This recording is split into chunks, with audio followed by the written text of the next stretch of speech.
안녕하십니까. 오늘은 조금 짧게 진행하도록 하겠습니다. 바이든이 후보 사퇴했습니다. 민주당은 대혼란에 빠졌습니다. 트럼프는 3차 대전을 막겠다. 러우전을 멈추겠다. 그리고 벤스는 우크라이나는 남의 일이다. 미국의 일이 아니다. 이렇게 이야기했습니다. 그리고 보리스 존스와 젤레니는 난파선을 탈출하고 있습니다. 이 사진은 오바마 사진입니다. 여러분들 보셔서 아시겠지만 오바마가 연설할 때는 이렇게 방탄유리로 360도 거의 다 두릅니다. 백인 극단주의자들, 인종 혐오론자들, 백인 우월주의자들, 이들이 오바마의 어떤 위해를 가할 수 있다 이런 주장을 하면서 오바마가 연설할 때는 방탄유리를 늘 이렇게 360도 두릅니다. 그런데 트럼프는 연설 중에 완전히 노출되어 있었습니다. 그리고 보안에 심각한 구멍이 있었습니다. 상당히 의심스럽습니다. 그리고 바이든 소식을 전해드리겠습니다. 바이든은 코비드에 걸렸다는 핑계로 어디 이제 모처로 이동했습니다. 지난 주말 동안 무엇을 했는지 모릅니다. 그런데 오늘 갑자기 후보 사퇴한다. 이렇게 이제 이 성명서를 냈습니다. 그리고 조만간에 국민들에게 연설을 하겠다고 하는데 정확하게 어떤 일이 진행되는지 그런 것은 모릅니다.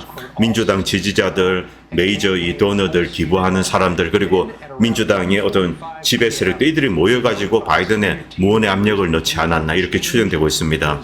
최근 며칠 동안 특히 이제 주류 언론입니다. 리버럴 언론들, 뉴욕 타임즈 이런 데서 바이든을 흠씬 두들겨 팼습니다.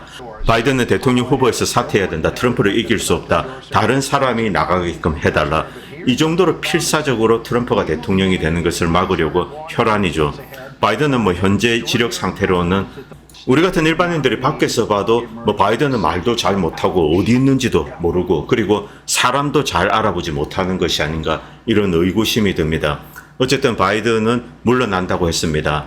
이 바이든은 아프기 때문에 물러나다 이런 이야기는 하지 않았습니다. 어떤 병이 있었는데 나았기 때문에 물러나다 이런 식의 표현을 썼습니다. 그게 정확하게 어떤 의미인지는 모르겠습니다. 그리고 이 바이든은 카말라 해리스를 이렇게 이제 좀 인돌스했습니다.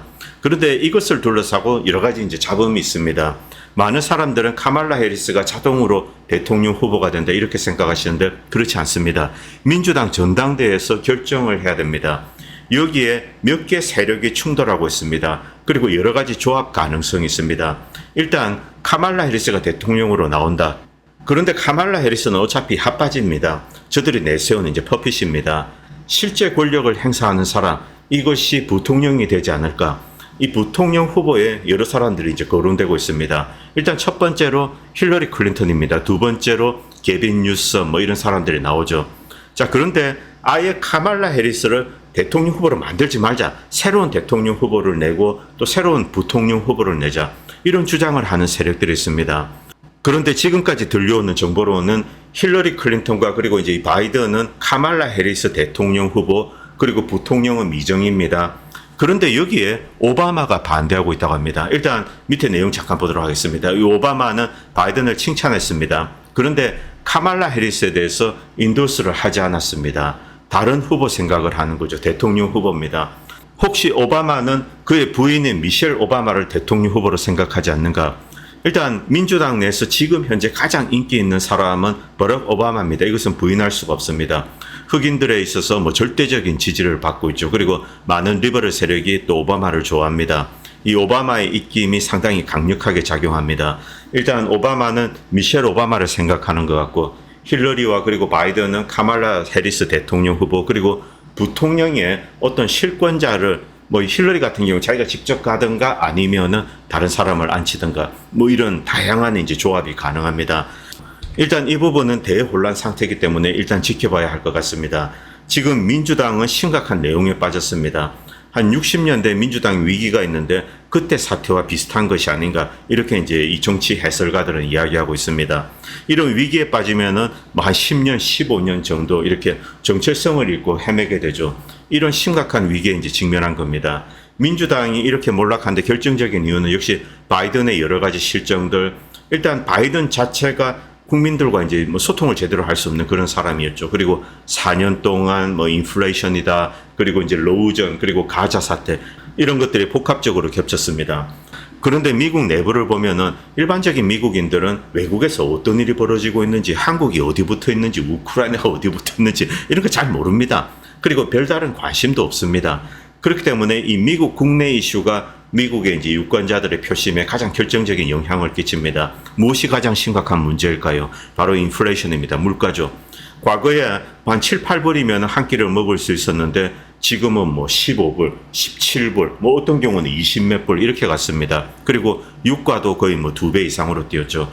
이런 상황에서 미국민들이 느끼는 이제 고통, 이것이 가장 큰 겁니다. 그렇다고 일반적인 서민들 이들의 삶이 나아졌냐? 그렇지도 않습니다. 이 직업, 어떤 양질의 직업은 점점 더 축소되고 파트타임만 크게 늘어났습니다. 고물가를 감당하기 위해서 일반인들은 뭐 우보도 하고 다른 파트타임 잡도 하고 이렇게 해서 호덕호덕 살아가고 있습니다. 그리고 지난 몇 년 동안 빈부격차는 극단적으로 벌어졌습니다. 지난번도 말씀드렸지만 이 중앙은행에서 이제 엄청난 유동성을 공급했죠. 그런데 여기에 손을 댈 수 있는 세력들은 금권 세력입니다. 이들은 이 유동성을 이용해서 뭐 이 자산들, 금융 상품, 주택 이런 것을 사서 천문학적인 부를 이제 거머쥐었습니다. 그런데 일반인들은 여기서 이제 철저히 소외되었죠. 그리고 인플레이션 고통을 그대로 온몸으로 감내하고 있습니다. 일단 미국 내로 보면은 이것이 가장 결정적인 이유입니다. 그런데 카말라 해리스가 대통령 후보에 나오면은 트럼프의 경쟁 상대가 되냐? 불가능합니다. 뭐 카말라 해리스는 일단 말을 잘 못합니다. 여러분들 이거 잠깐 들어보시기 바랍니다. 뭐 몇 초밖에 안 됩니다. 우크라이나는 나라다, 유럽에 있는 나라다. 그리고 이 러시아라는 나라가 있는데 러시아는 아주 큰 나라다. 이 러시아는 힘이 센 나라다. 그런데 러시아가 작은 나라인 우크라이나를 쳐들어가기로 결정했다. 이것은 나쁜 일이다. 무슨 초등학교 학예에서 발표하는 것 같습니다. 이게 지금 이 카말라 해리스 수준입니다. 이 카말라 해리스 여러분들 한번 보시기 바랍니다. 뭐 그냥 정신이 없습니다. 그리고 말도 거의 못합니다. 뭐 많은 사람들은 이 카말라 해리스가 바이든이 가장 나쁠 때 그것과 유사한 정도의 뭐 이 말하는 능력, 토론 능력 이런 것을 보여주고 있다 그렇게 합니다. 그리고 모르면은 그냥 뭐 저렇게 그냥 뭐 웃고 넘어갑니다. 자, 이 사람이 무슨 뭐 미국의 대통령이 될 수 있을까? 불가능하죠. 전 세계 지도자들이 얕보게 됩니다. 그리고 트럼프를 상대로 이길 수가 없죠. 그리고 카말라 해리스에게는 여러 가지 치명적인 약점이 있습니다. 뭐 그런 거는 제가 다음에 좀 말씀드리겠습니다. 오늘 하면 또 인신공격이 되니까요. 그리고 카말라 해리스의 이 연설도 보시기 바랍니다. 오늘은 오늘이다. 어제는 오늘, 어제다. 뭐 말도 안 되는 이야기를 하고 있습니다. 그리고 내일은 오늘, 내일이 될 것이다. 뭐 이런 이야기를 하고 있죠. 도대체가 말이 되지 않는 겁니다. 자기가 무슨 말을 하고 있는지도 모르죠. 이 바이든보다도 카말라 해리스가 훨씬 더 떨어집니다. 그렇기 때문에 트럼프와 뭐 경쟁 상대가 된다 이런 것은 상상할 수가 없습니다. 그런데 여기에는 어제도 말씀드렸지만 여러 가지 복선이 있습니다. 카말라 해리스는 대통령 후보로 나오고 그리고 부통령 후보로 진짜 실세를 내세우는 거죠. 뭐 힐러리라든가 이런 인물이 나오는 겁니다. 그런데 이것에 대해서 저는 상당히 우려하고 있습니다. 만약 힐러리가 나오게 된다면 패전 처리하기 위해서 나온 것이 아닙니다. 이기기 위해서 나온 거죠. 그런데 현재 구도로는 공정한 선거를 했을 경우 트럼프를 이길 수 있는가? 불가능하죠. 그러면은 어떻게 이긴단 말인가? 여기에 핵심적인 함정이 있는 겁니다. 물론 이것은 아직까지 이제 가능태입니다. 현재 벌어지고 있는 아니죠. 그래서 조금 더 지켜봐야 할 것 같습니다. 일단 후보가 어떤 사람으로 결정이 되는가? 패전 처리로 뭐 그냥 낮은 수준의 후보 이런 것을 뽑게 된다면 민주당이 이번 선거를 포기했다 뭐 이렇게 받아들일 수는 있습니다. 뭐 저도 그것을 원합니다. 그런데 강력한 실세를 내세우게 된다. 이때는 저들은 다른 방식으로 선거 승리를 노리게 될 겁니다. 저는 그것을 상당히 우려하고 있습니다. 그리고 제이디 벤스의 이 동영상을 잠깐 들어보시기 바랍니다. 제가 다시 설명드리겠습니다. Strong national security that when we go to war, we punch and we punch hard, but being cautious and not trying to get America involved in every far-flung corner and conflict of the world. Sometimes, my friends, it just is none of our business, and we ought to stay out of it. That's not radical, that's common sense. 제이디 벤스의 이 연설을 제가 이제 간단하게 설명드리겠습니다. 전 세계에서 여러 가지 일이 벌어집니다. 그런데 모든 일에 미국이 개입해서 바로잡으려고 한다. 이것은 불가능하다는 거죠. 어떤 일에 미국이 우선순위를 두어야 하는가 이것을 결정해야 됩니다. 그런데 이제 전 세계에 어떤 일이 벌어지고 있습니다. 로우전이 벌어지고 있습니다. 그런데 자세히 들여다보니까 이것은 미국의 일이 아니라는 겁니다. None of our business죠. 우리 일이 아니라는 거죠. 이런 것은 그냥 포기해라는 겁니다. 자, 지금 로우전이 터지고 있습니다. 우크라이나, 러시아가 싸우고 있죠. 제이디 벤스가 갔는데 야 이거 미국의 일이 아니야. 이제 손절하자. 바로 이런 메시지를 청중에게 전하고 있습니다. 냉정하지만은 이것이 JD 밴스의 진심이죠. 그런데 이 JD 밴스를 통해서 미국은 극적으로 대외 정책을 전환하고 있습니다. JD 밴스가 딥스인지 아닌지 이런 것은 다 제쳐두겠습니다. 이 미국 정치를 들여다보면은 어떤 대통령이 실정을 합니다. 조지 W. 부시 같은 경우 이라크 전쟁이라는 대실수를 저지르게 됩니다. 그리고 극적으로 이렇게 이제 대외 정책을 전환해야 됩니다. 이때 정권을 교체해버립니다. 자, 오바마가 들어서서 이 부시에 대해서 특별한 공격을 하지 않습니다. 그리고 이제 정책을 이렇게 이제 전환하게 되는 거죠. 이라크 전과 마찬가지로 로우전도 바이든의 대실책입니다. 미국은 방향을 전환해야 됩니다. 이때 정권을 교체해버리는 거죠. 자, 민주당에서 공화당으로 바꿔버립니다. 그리고 로우전에서 손을 털어버리는 겁니다. 우크라이나 사람들이 들으면은 기절초풍할 겁니다. 미국만 믿고 영국만 믿고 지금까지 수십만을 갈아 넣었는데 미국이 이제 와서 야, 그거 미국 일 아니야. none of my business야. 이렇게 탁 떨어버리는 겁니다. 이게 미국의 대외 정책입니다. 한국 분들도 반드시 아셔야 됩니다. 그리고 RFK 주니어가 오늘 이상한 이야기를 했습니다. 이 트럼프가 JD 밴스를 부통령으로 이렇게 이제 지명한 것, 이것은 CIA에 경례를 하는 거다, 경외를 표하는 거다, 이런 이야기를 했습니다. JD 밴스가 CIA에 무슨 상관이 있는가 그런 것은 저도 모르겠습니다. 오하이오 주립대를 마치고 그 다음에 이라크전에 복무했습니다. 뭐 그때 정보 관련된 일을 했을 수도 있습니다. JD 밴스의 자전적인 소설은 이제 힐빌리 엘리지, 거길 보면은 일반 육군 보병으로 근무한 것처럼 그렇게 묘사되어 있습니다. 그런데 RFK 주니어는 트럼프가 CIA에 경례를 한다, 뭐 이렇게 경외를 표했다, 뭐 이런 이야기를 하고 있습니다. 좀 수수께끼 같은 이야기죠. 자, JD 밴스 뭐 어떤 다른 비밀이 있는지 모르겠습니다. 그리고 윌 슈라이버도 이런 글을 썼습니다. 2024년 대선이 진행될수록 이제 최종점에 다가갈수록 자, 일반적인 열정적인 트럼프 지지자들, 이들이 JD 밴스에 대해서 점점 더 불편해하게 될 것이다, 이런 예측을 하고 있습니다. 뭐 JD 밴스에 관해서 어떤 독특한 정보를 가지고 있는지 그런 것은 모르겠습니다. 물론 지금까지 JD 밴스 관련된 몇 가지 의혹들이 있습니다. 이것 위에 이제 추가적인 내용이 있는지 이런 것은 조금 지켜봐야 할 것 같습니다. 그리고 이 연설도 잠깐 들어보시기 바랍니다. 제가 다시 설명드리겠습니다. I will have the horrible war between Russia and Ukraine settled, and I will be the only one that can make this statement. I will prevent World War III from happening. You're very close to World War III. 이것은 트럼프가 미시건에 가서 한 연설입니다. 미국과 러시아가 지금 충돌 일보 직전이다. 제3차 세계대전 일보 직전이다. 핵전쟁이 될 수도 있습니다. 인류의 멸망이 이제 다가올 수도 있습니다. 이것은 반드시 막아야 된다. 로우전을 여기서 중단시켜야 된다. 내가 중단시키겠다. 이런 메시지를 청중에게 전달하고 있습니다.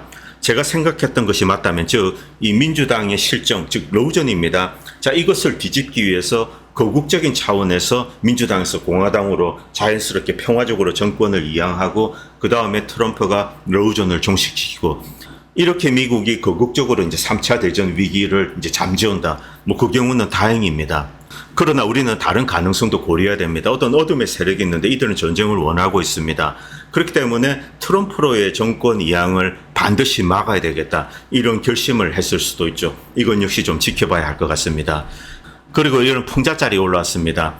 위에 있는 5명의 대통령 모두 이제 전쟁을 일으켰습니다. 지미 카터도 일으켰습니다. 클린턴, 아버지 부시, 아들 부시, 그리고 오바마는 6개 전쟁을 일으켰습니다. 단 하나의 전쟁도 시작하지 않은 사람, 뭐 트럼프죠. 그런데 트럼프에게는 총알이 날라왔습니다. 위에 있는 사람들은 뭐 멀쩡했죠. 총알 같은 거 날라오지 않았습니다. 자, 그리고 이제 주류 언론들은 트럼프를 계속 풍자하고 있습니다. 로우전을 스탑시켜야 된다, 푸틴과 화해를 해야 된다, 이런 주장을 하기 때문에 푸틴의 애완동물이다, 트럼프는 푸틴에 대해서 80번을 이야기했다, 뭐 이런 식으로 조롱하고 있습니다. 그리고 비백이 오늘 좀 의미심장한 이야기를 했습니다. 위에 잠깐 보도록 하겠습니다. 우리는 이번 대선 레이스를 뭐 바이든을 상대한다, 카말라 해리스를 상대한다, 힐러리를 상대한다, 이런 차원으로 바라봐서는 안 된다는 겁니다. 우리는 어떤 시스템을 상대하고 있는 거다. 우리 눈에 보이지 않는 어떤 이 오가니즘, 유기체가 있습니다. 시스템, 기계. 자, 이것을 이 공화당 후보들은 상대하고 있다. 뭐 전쟁을 원하는 세력인지, 미국을 지배하는 세력인지, 뭐 금권 세력인지, 구체적으로 디파인하지 않았지만 우리는 기계를 상대한다, 특정 개인을 상대하는 것이 아니다. 그래서 바이든이 물러난다고 해서 우리가 안심해서는 안 된다. 그리고 자신은 도널드 트럼프와 이제 좀 좋은 대화를 나누었다고 합니다. 그리고 트럼프는 이 사태를 제대로 이해하고 있는 것 같다. 이런 식으로 이제 이야기를 했습니다. 자, 그리고 비백은 뭐 이런 이야기를 했습니다. 뭐 이 친구도 상당히 선동과 기질이 있는 것 같습니다. 우리는 이 법치를 원한다. 그래서 트럼프에 투표해야 된다. 투표해라. 그리고 이 경제를 재건해야 된다. 트럼프에 투표해라. 그리고 국가의 자긍심을 이렇게 이제 다시 리바이브 해야 된다. 트럼프에게 투표해라. 뭐 이렇게 이야기하고 있습니다. 그런데 이 친구는 하나를 빠뜨렸습니다. 가자 사태. 자, 가자 사태에 있어서 이스라엘에 대한 군사적인 지원을 즉시 중단해야 됩니다. 특히 이 미국의 젊은 층들은 여기에 대해서 격렬하게 저항하고 있습니다. 이런 민심을 잇고 그리고 세계적인 동향을 잇는다면 일단 가자에서 휴전이 정착될 수 있도록 이렇게 이제 유도를 해야 되죠. 그런데 트럼프도 그리고 제이디 벤스도 그리고 이 비백 이 친구도 이스라엘 빠돌이 짓을 하고 있습니다. 아마 상당히 우려되는 상황입니다. 미국의 레퓨테이션이 회복될 수 없을 정도로 심각한 타격을 입을 겁니다. 자, 그리고 이 블룸버그에 올라온 이 기사 잠깐 보도록 하겠습니다. 그리고 제이디 벤스는 이런 이야기를 했습니다. 중국이 미국의 최대 위협이다. 로우전을 중단시키기 위해서 중국이나 이란을 거론하면서 여기에 새로운 진짜 중요한 것들이 있기 때문에 미국은 여기에 집중하고 로우전은 손절하자. 제이디 벤스는 곳곳에서 이런 이야기를 하고 있습니다. 이 목적이 중요합니다. 로우전을 중지하기 위해서 자, 다른 명분, 빠져나오기 위한 명분으로 중국과 이란 이런 것을 거론할 수가 있고 아니면 진짜 중국과 이란 이들을 상대로 본격적인 뭐 경제 전쟁이든 뭐 군사적인 충돌이든 이런 것을 하기 위해서 로우전에서 빠져나온다. 두 가지 해석 다 가능합니다. 그런데 미국은 중국이나 이란을 상대로 이 군사적인 충돌, 뭐 전쟁입니다. 이런 것을 할 수 있는 지금 그런 역량을 갖고 있지 않습니다. 재정적인 상황도 이제 나쁩니다. 그렇기 때문에 뭐 제 개인적인 생각에는 로우전에서 빠져나오기 위해서 이런 명분을 꺼내든 것이 아닌가 뭐 이렇게 추정하고 있습니다. 그리고 이 트윗 보시기 바랍니다. 이번에 프랑스에서 제1당이 된 좌파 정당입니다. 이 좌파 정당의 지도자인 멜랑숑입니다. 멜랑숑은 계획적이고 질서 있고 조직적인 나토 탈퇴, 프랑스는 나토에서 탈퇴해야 된다 이런 주장을 하고 있습니다. 뭐 그러나 의회에서 일당이지 아직까지 뭐 이 정권을 장악한 것은 아닙니다. 그런데 멜랑숑 같은 주장을 하는 사람들이 많이 있습니다. 그런데 놀랍게도 르팽 역시 비슷한 주장을 하고 있습니다. 자, 이 극우, 극자 뭐 이런 식으로 좀 편의상 분류하겠습니다. 이들이 나토 탈퇴를 요구를 하고 있는 거죠. 프랑스 나토 탈퇴. 미국도 나토 탈퇴를 원하고 트럼프는 노리고 있습니다. 제가 어제 방송에서 이야기했던 나토 해체 문제, 이것은 그냥 누가 한 명이 던진 게 아닙니다. 프랑스도 탈퇴를 원하고 그리고 미국의 이제 트럼프도 탈퇴를 원합니다. 이런 식으로 나토가 해체되는 거죠. 물론 그들은 새로운 형태의 안보 기구를 만들게 됩니다. 이때 중심 국가는 네덜란드, 독일 그리고 영국 이들이 연합하게 되고 프랑스는 독자적인 길을 갈 가능성이 대단히 높습니다. 이미 마크롱도 뭐 공식적으로 나토에서 탈퇴한다 이런 이야기는 하지 않았습니다만 미국 주도의 지금 러우전이라든가 이런 문제들 여기에 대해서 상당한 불만을 가지고 있습니다. 자, 그리고 젤렌스키 동향을 좀 말씀드리겠습니다. 젤렌스키는 어제 TV 인터뷰에서 나와서 이 우크라이나 국민들에게 이렇게 이야기했습니다. 러시아가 패배할 때까지 대통령으로 남을 것이다. 이 뜻은 러시아는 패배하지 않으면은 이제 나는 영원한 종신 대통령이 되겠다. 그런 뜻입니다. 1971년 말라위에 헤이스팅스 반다가 발표한 이후 처음으로 이 젤렌스키가 종신 대통령을 공식 선언했다는 겁니다. 러시아는 패배할 리가 없죠. 우크라이나가 그때까지 살아남아 있는다면 이 종신 대통령이 이제 젤렌스키가 된다는 겁니다.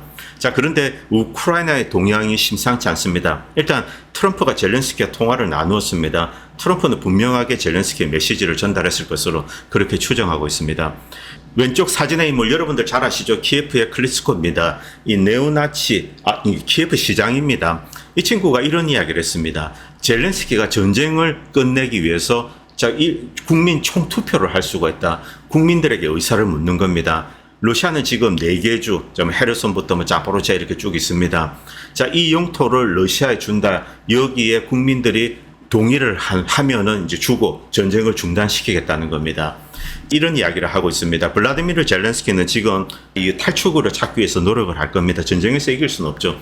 우크라이나 내 국민들도 어느 정도 알고 있습니다. 그래서 이 평화 협상을 하기 위해서 일단 이 4개의 영토 이것을 러시아에 떼주는 것, 이것을 이제 국민들에게 의사를 묻는 겁니다. 국민들에게 이렇게 돌리는 거죠. 자기가 결정하기 싫으니까, 자기가 만약에 결정하면은 국민들에 의해서 이렇게 뭐 어떻게 위해를 당할 수 있습니다. 그래서 빠져나오기 위해서 국민들에게 의사를 묻는다, 이런 형식을 취하면서 자, 국민들이 오케이 했기 때문에 4개 지역은 떼주겠다. 그런데 다른 이야기는 하지 않았습니다. 그런데 푸틴은 이것보다 더 중요한 항복 조건을 이야기했습니다. 러시아는 영토에 대한 욕심이 없습니다. 러시아인들이 평화롭게 사는 것을 원하는 거죠. 그런데 이들 4개 지역에는 러시아인들이 많이 살고 있습니다. 압도적인 득표율로 이들은 러시아에 귀속되기를 원했습니다. 그리고 푸틴은 그것을 받아들였을 뿐입니다.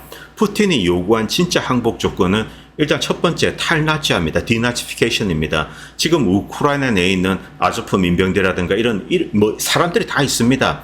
젤렌스키가 이들을 체포해서 러시아에 넘겨야 됩니다. 러시아는 이들을 법적으로 이제 단죄할 겁니다. 이것이 탈나치화입니다. 그리고 두 번째는 중립화. 뭐 이것은 미국도 이제 우크라이나를 나토에 받아줄 의사가 없기 때문에 이것은 간단한 문제라고 생각합니다. 그리고 세 번째는 우크라이나의 군사력을 줄이는 것. 러시아가 어떤 형태로든 개입을 해서 뭐 이것을 조정을 하게 될 겁니다. 일단 영토 문제는 젤렌스키는 국민에게 의사를 묻겠다, 이런 의지를 갖고 있는 것 같습니다. 옆에 보시는 이제 이 친구는 네오나치입니다. 만약에 젤렌스키가 이 휴전 협상을 하게 된다, 그러면 이 친구는 미국이나 독일로 도망가게 될 겁니다. 실제로 이 친구의 가족은 지금 독일에 있다고 합니다. 초호화 생활을 하고 있습니다. 엄청나게 많은 돈을 빼돌렸기 때문에 독일로 도망가서 살게 될 겁니다. 그리고 여기서 이제 보리스 존스 이야기를 하지 않을 수가 없습니다. 보리스 존스가 이제 키예프에 날라와서 서구의 조건을 전했습니다. 정확하게는 미국의 조건이죠.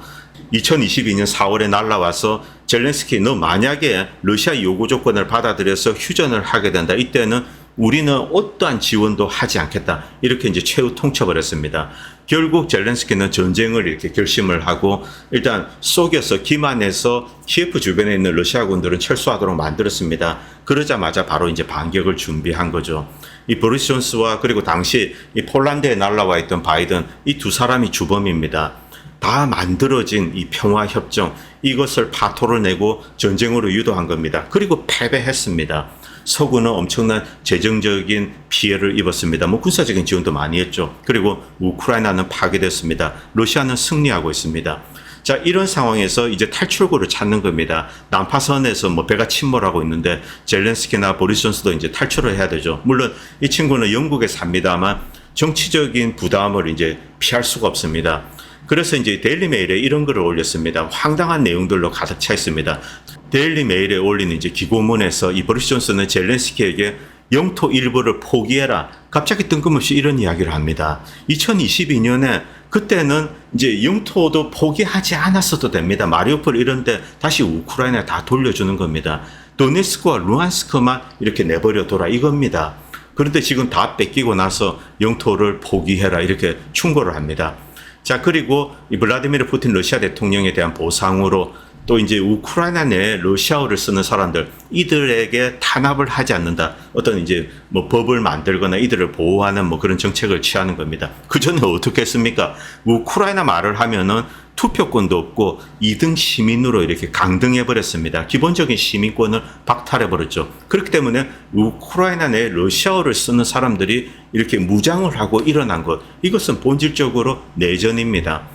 그리고 뭐 우크라이나인들은 지금 무장이 잘 되어 있기 때문에 나중에 나토 군 역할을 할 수 있다, 뭐 이런 환상 같은 이야기를 하고 있습니다. 푸틴은 이것을 용납하지 않죠.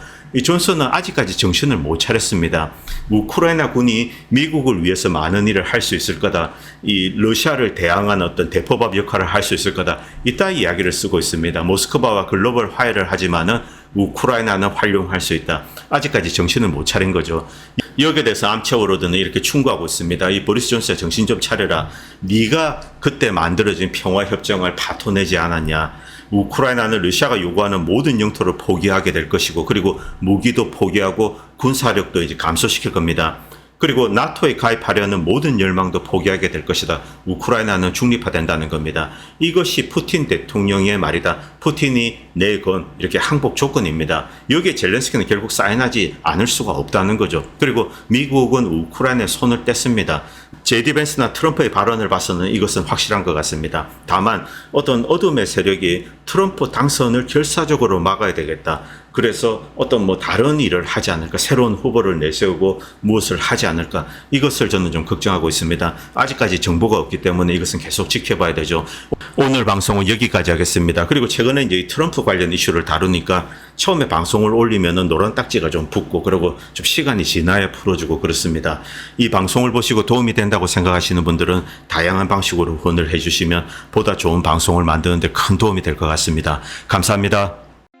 본 채널은 시청자님들의 후원으로 유지됩니다. 여러분의 도움은 작은 미디어에 큰 도움이 됩니다. 감사합니다.